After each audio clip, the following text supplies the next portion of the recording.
Hey guys, today I'm going to tell you how to fix Snapchat videos not playing. If you are using Snapchat and you're facing the issue that your Snapchat videos are not playing, so let's see how can you fix that. To not fix that, you have to check that you have a stable and the strongest network connection. It might be your Wi-Fi or cellular data, or you can also try to enable and disable your airplane mode up to 4 or 5 times.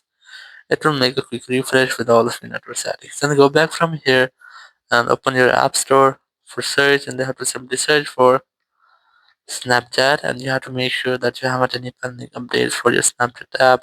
If you find any pending updates here, try to update your app, and after updating you just have to go back from here, and now you have to retry if your issue has been fixed or not. If it's still not fixed, open settings app, go for general, go for iPhone storage, look for Snapchat app here and try to offload your app. After offloading, you just have to reinstall your app, and after reinstallation your issue will be fixed.